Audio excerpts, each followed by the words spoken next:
I'd like to give all glory and honor to Yahweh, Bahashem Yahushai, Bahashem Rakakwadash. I'd like to give double honors to the elders and apostles that have taught this truth and continue to teach this truth. Shalom to you sincere brothers and you sincere sisters that are steadfast in this truth. Welcome to another edition of the Morning Spirit. This session will be a review/study session of the last lesson or session posted, and the title of that one was called "Good Luck, Buddy. Fuck you, that damn demons. Fuck you." All right, and so we're going to review that lesson,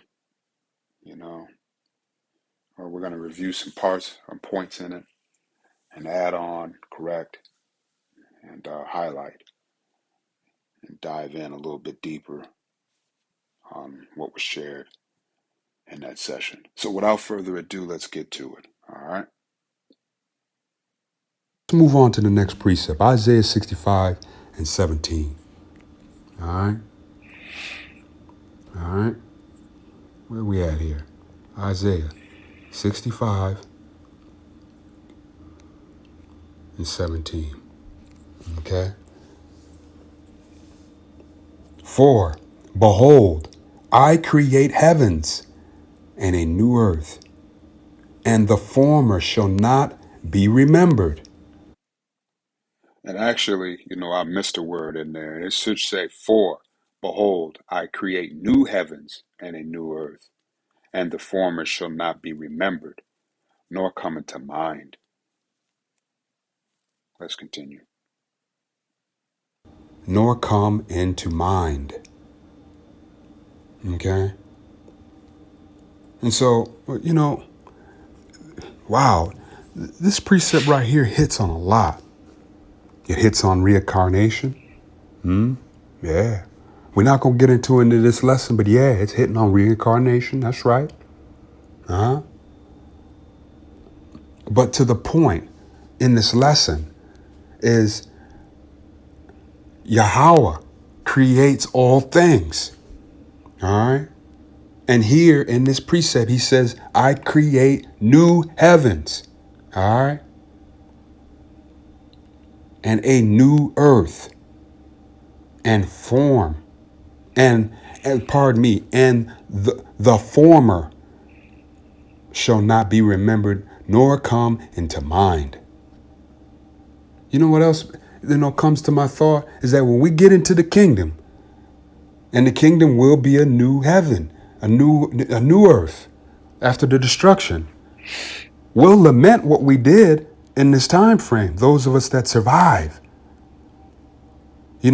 But And let me jump in there real quick. Let's take a look at Ezekiel 36 and 31 real quick here. So let's go to Ezekiel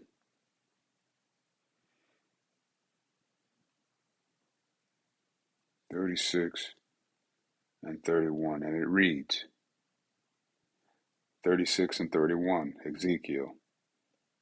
Then shall ye remember your own evil ways and your doings that were not good, and shall loathe yourselves in your own sight for your iniquities and for your abominations.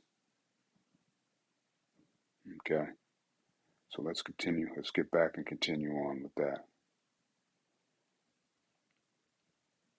after a bit of being in the kingdom, we ain't gonna think nothing about this shit. You understand? Okay? Another thing that comes to mind is, Yahweh says that, or not, not Yahweh, but I forgot who said it. But he said, in my father's house are many mansions. Huh? Okay, we're gonna jump. I'm gonna jump right. I'm gonna jump right in on this one again. Let's take a look at John 14. take a look at John 14, all right? So let's go to John 14 and 2. John 14 and 2, and it reads, "In my Father's house," now this is Yahweh Shai speaking, okay? "In my Father's house are many mansions. If it were not so, I would have told you. I go to prepare a place for you." Okay?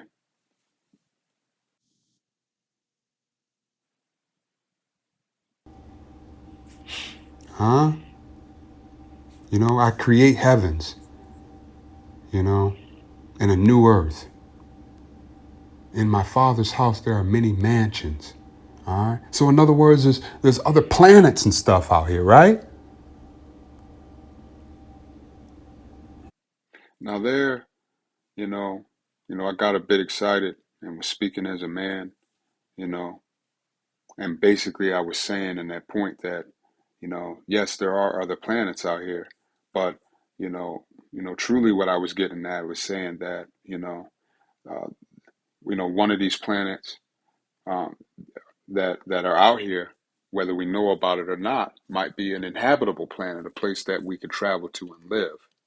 But I was speaking as a man, because I don't know that definitively. Okay, okay, I don't know that definitively. Okay, so I was speaking as a man. That's an assumptuous statement. Okay. You know? And so let's get off that one. Let's get off that one. Let's get off that precept. Let's go to Deuteronomy 32 and 39. Okay. Because I don't want to lose the energy and the spirit of the point of this lesson.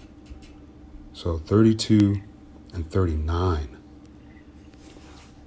Okay.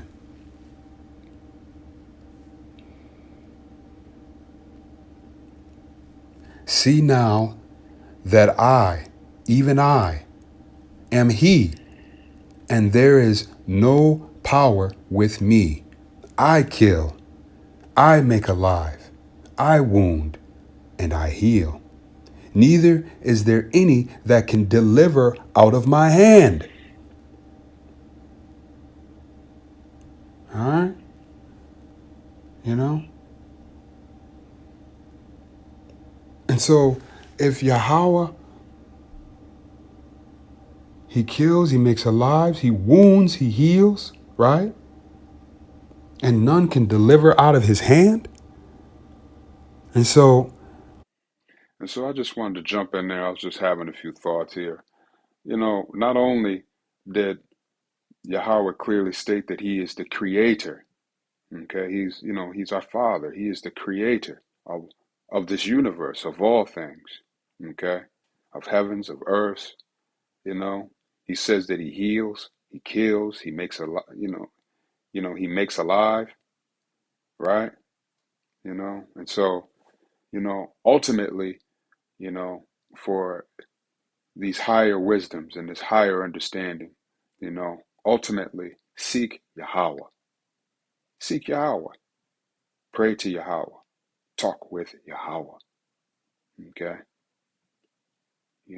He's the knower of all things. He's the creator of all things. And so if you want to know, then you speak with Yahweh, you talk with Yahweh, you pray to Yahweh. Okay, that's something that just popped up in my mind, and I just felt the need to interject in here and share that. why would you give, why would you take that honor from Yahweh and give it to luck? Give it to a jinx, pouring out little liquor. Right? Let's go to Isaiah 65 and 11 real quick. Okay, I just want to add on to that, about giving, you know, and I want to say this,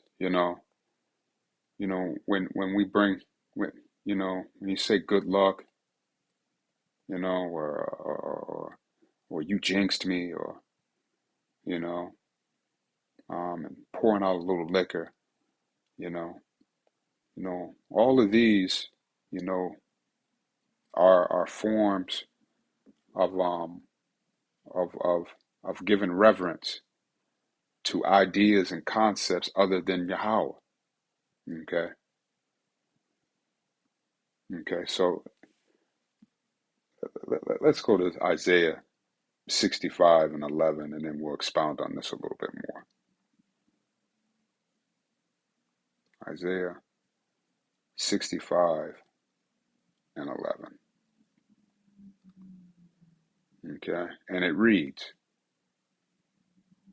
"But ye are they that forsake Yahweh, that forget my holy mountain, that prepare a table for that troop, and that furnish the drink offering onto that number." Okay. And so there's two key words that we want to key into in this precept. Okay. And the first one is prepare a table. Okay. Is prepare a table for that troop. Okay. So we're going to focus in on that word troop, and furnish a drink offering onto that number. Okay. So the two words that we want to focus in on in this precept is troop and number. And we're going to, okay. So let's go to, um, let's go to the blue letter. All right.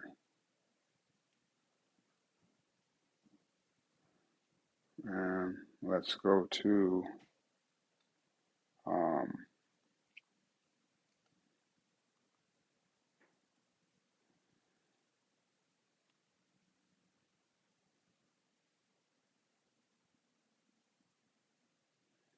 and so we're going to look at the word furnish, or pardon me, we're going to look at the word troop.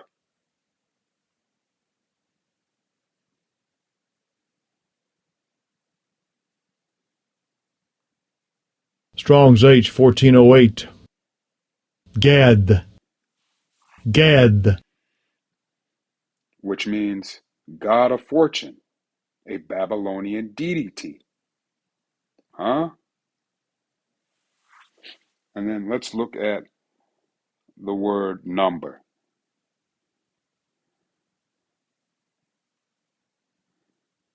Okay.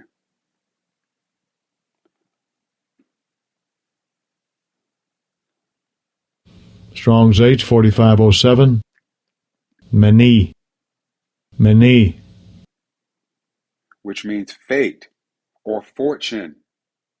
Okay. God of fate, who the Jews worshipped in Babylonia. Yeah, you were committing fornication with, adultery, pardon me, to an idol. All right. And so we're going to read this in its entirety here. It says, "But ye are they that forsake Yahweh, that forgot my holy mountain, that prepare a table for that troop." Okay. Okay. What did the word troop mean? It was a deity, right? A deity of fate, right? And that furnish the drink offering onto that number. Okay. Okay. And so basically, these were deities of destiny and fate. Okay. So let's continue on.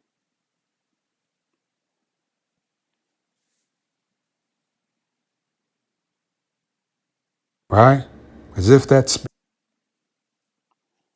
And matter of fact, that was enough on that. Let's go to let's get to an example here real quick, and then we'll close out this lesson. it wants some. This lesson doesn't have to be that long. I just want to make a few points in it.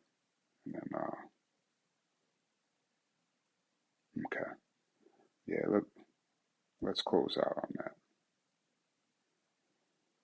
Okay, so let's go to 2nd Chronicles 34 and 29. All right.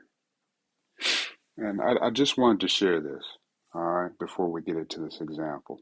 You know, you know, the whole point of the lesson again was, don't give your energy or your thought or any form of reverence or respect to any of these deities, any of these sayings.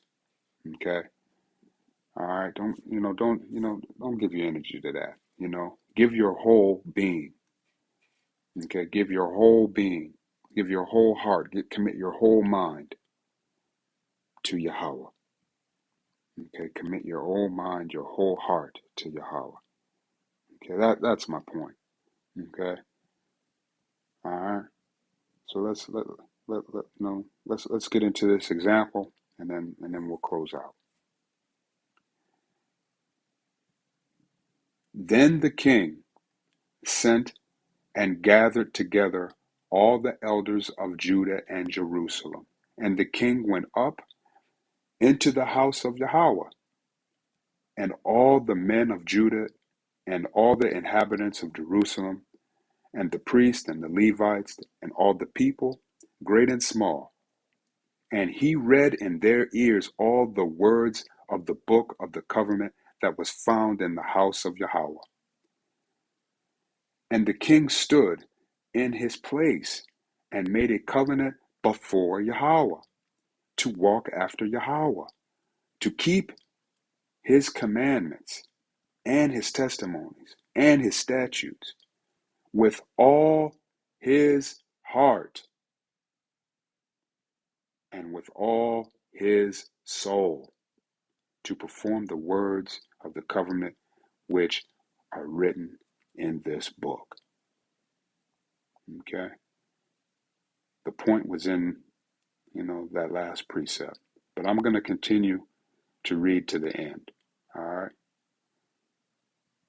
And so let's go over that one more time. Let's go over that point one more time. And so the point in what I was reading was in 31.